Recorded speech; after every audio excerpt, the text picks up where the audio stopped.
So I'm Alan Brand, and actually I've got my own company, Positively Alive, which is employee wellness consultancy company.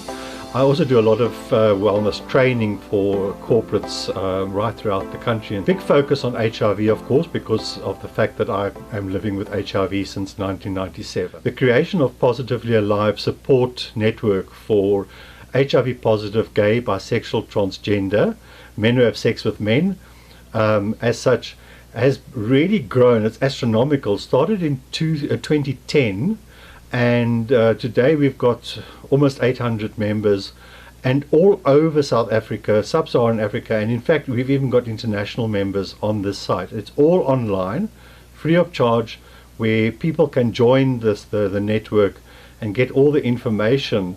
And I think the big thing is about sharing information, networking, and finding the resources so that they don't have to deal with HIV in isolation. You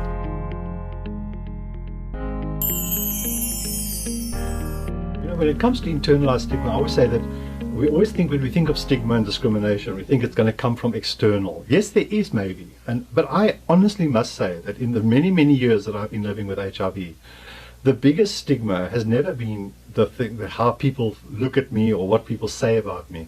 It's how I feel about myself. So right in the very beginning, I wanted to keep my status to myself. I always talk about the 3 years of silence.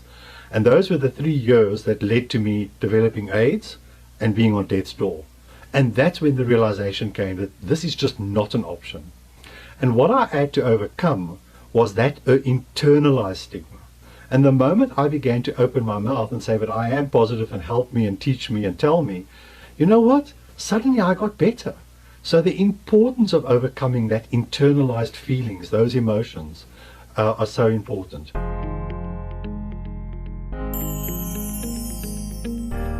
I think the first thing about U equals U, which is of course undetectable equals untransmittable, is the fact that as a person living with HIV, I suddenly don't feel that I am a danger to anybody anymore. Now that already has a huge impact on my self-worth, my feelings about myself, and the fact that I'm not going to infect somebody else. So automatically that improves my self-worth. And when my self-worth is improved, my reflection into the world, into society, becomes better. I think it's really changed the dynamics. The fact that today, knowing my status, being on treatment, being undetectable with a suppressed viral load, means that I am not the spreader. I am not the problem as far as HIV is concerned. The person who remains the problem in the spread of HIV is somebody who never tests, doesn't know their status, and doesn't take action. I can lift my head up high now and say, I'm positive, I know, and I'm undetectable, and therefore untransmittable. And that's just fantastic.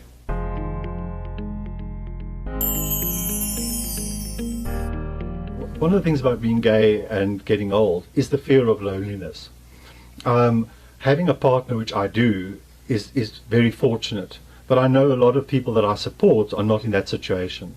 And I think that there's a tendency, and a very easy tendency, to withdraw because you're feeling that you're not anymore. The vitality's gone, the sexual drive is gone, your sexuality is gone, you're not so hot anymore. And perhaps, yes, it is a fact that maybe the gay community is quite superficial when it comes to looks and all the rest of it. But you know what? It's really all about your own internal feelings about yourself. Because if you feel beautiful, no matter how old you are, if you feel that you've got something to contribute, and I was thinking about that this morning. I was thinking about the fact that giving back to community, it's in this time of one's life that you've got the opportunity to give back to youngsters, to be a role model to young people, to young men around, the choices that you've made that were wrong, being honest about them, because that could help them not to make the same mistakes that you made.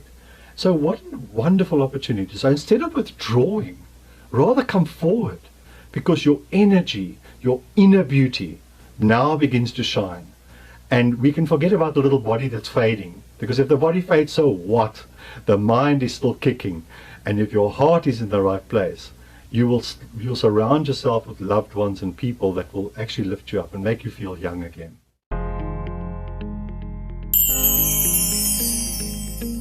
Even in this age where we're dealing now with COVID-19, knowing your status and being on treatment is of the utmost importance.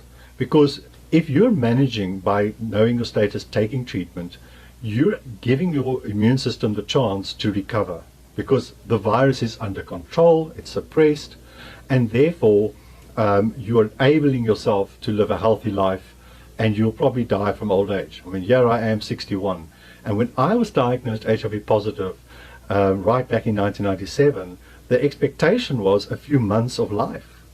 Just imagine that. Today I don't even think about that, but back then I never even thought 60 is a possibility. Now I'm going, oh my goodness, I'm going to get old, I need a retirement. And isn't that a fantastic thought? And you know, when I turned 60, that was the thing that came across, that's the thing that came through my mind. First of all, I thought, oh my Lord, I'm 60.